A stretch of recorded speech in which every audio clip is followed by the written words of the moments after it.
We'll be making a keychain using the crimp string wire with crimpers. You'll also need the 20 gauge wire for a wrapped loop. I'm going to go ahead and have you make your wrapped loop. So it's something that we've done before already using the 20 gauge wire and any bead you choose. We're going to be adding on these strings using crimps with the crimped wire to do the strands. You'll be required to do 3 of these strands. So I have my wrap loop. I'm going to set that aside. I'm going to go ahead and get out the string wire. This is a silver beading wire. 0.3 millimeters is the size that we're going to use. For this project, you'll cut 6 inches of that string wire. So I have my 6 inches of wire, and we're going to put a crimp on the end of the wire. For this particular project, since we're putting it on the very end, I find it easiest if we go ahead and kind of crease this little wire so that you have just a little bit of tail sticking out of the other side. This will leave you a little bit more room to work with once we get going. You're going to need 1 seed bead, which is the smallest type of bead there is. It's very small, looks like a seed. And then also a crimp. A crimp looks very similar to a seed bead, but it's silver and it's made of metal. The seed beads are made of glass. So when you put these on, if you're going on the short side, we're going to put that crimp on, the crimp on first, and then my glass bead. So this will be on the very end. We're going to build this from the bottom up. So it's very difficult to kind of hold on to. So I tucked the tail into the crimp, and I'm going to slide the crimp down so that it's all the way down to that seed bead. We want to have it down there so that there's not a ton of extra room and it's not sliding around. On your crimpers, there's 2 sets of holes. So at the top I have kind of an oval shape, and the second one is sort of a kidney bean shape or a U shape. We're going to do that one first. So I'm going to put the crimp in there, and if I use this right hand side as a guide, it makes it a little bit easier. So I'm going to set that in there, and I'm just going to hold it. I'm not going to smash it quite yet. I want to make sure I have it in there correctly, and then I want to show you what it looks like. So I have that in there, and I can still adjust my wire. So if I had a lot of space over here, I can go ahead and pull it tight. It's in that second set of holes. So I'm going to go ahead and squeeze it kind of slow to make sure it's correct, and then squeeze really tight. So it's in that U shape. Okay, do you see the dent?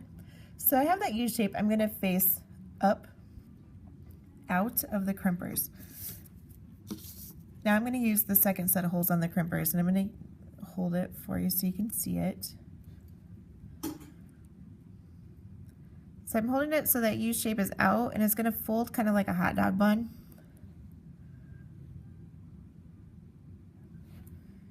Trying to focus that for you.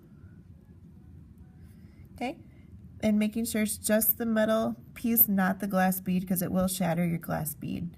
And I'm going to go ahead and squeeze slow, and it should start to fold it, which it is. And then I'm going to squeeze really, really, really tight. And you should be able to see the fold right there. So it made it into like this U shape, and you're ready to start adding your beads. We'll be adding 3 inches of beads for the design.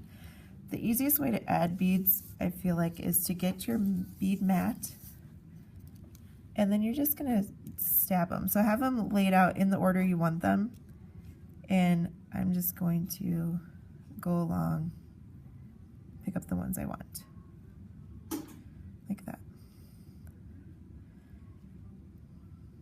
Okay, so it's, whoops, you have to be careful not to fling them places, but that's kind of the easiest way I found without adding a needle and all kinds of stuff. And then you slide them down. So I have one already done. So this one I have, the bottom piece is already done. I have my crimped piece down there, I have my pattern up here, and I have my extra wire. I'm ready to crimp it to the wrapped loop. Just remember, when you go to crimp the wire, that is always to something. So I wanted to pop this off and show you. I have the tail right there. All my beads are going to go over top of that. I want to hide that. We don't want to see the tails on either side. So my beads are just going to slide over top there. If you're working on this and you need to put it down before you're done, I would tape this into your book or tape this down up here. When we're working with string wire, you don't want to put the tape down here. Sometimes it gets like extra sticky and it's really hard to work with, or when you're going to take it off, it will dent the wire. So you don't want to do that. So just putting a piece of masking tape or scotch tape up here at the top makes it easy to remove and continue the next day. I'm going to go ahead and find a crimp. And I have my wrapped loop. So I have my wrapped loop over here. There's one already on it. We're going to use that one today. So I have my end here. I'm going to go ahead and put a crimp on. This is very similar to how we did the first side, only we're going to do the tail a little bit different. So instead of a seed bead, I'm using the wrapped loop, and I'm going to bring that around, and I'm tucking that into the crimp bead. Plus we're going to go through a couple of seed beads. I'm going to show you how to make sure that tail won't be seen when we're done. Trying to get him through there. Okay.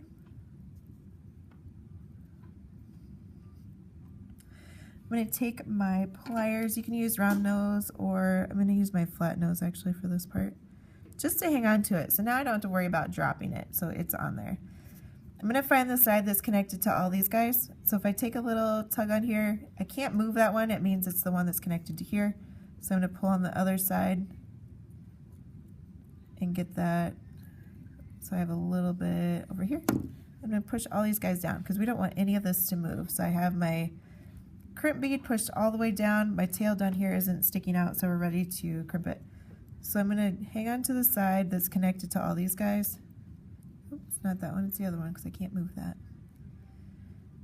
And I'm just going to use my round nose pliers right here, right next to the crimp. And if I pull the tail tight on there, I'll have a tiny little gap up at the top, which is what I want, because if you make this too tight and you use it, it'll wear that and this whole thing will come off. So we want to have a little bit of room there, but there's no room for any of these guys to move. So we're going to go ahead and crimp this end just like before. So I'm going to use the second set of holes, the one that's shaped like a kidney bean, and then the first set of holes, the one that's like a U shape, facing out. Make sure my seed beads are out of the way. Okay, and I'm just going to squeeze that really slow, make sure it's closing okay, and then really tight all the way. And that part's good to go. Now to cut the extra wire, I'm going to go ahead and get my wire cutters. The flat side is going to go against my work, and I'm going to go opposite the beads. So my beads are going this direction, that means my cutter is going to go this way. So my cutters are going to go the opposite direction. I'm going to use pliers so you can see it, but I'm going to pull at the same time I go to cut. That way the tail is so short that it gets snapped inside, and if it's not quite inside, usually you can play with the beads and it'll fall in there. Okay, and that's how you do the crimps for the keychain.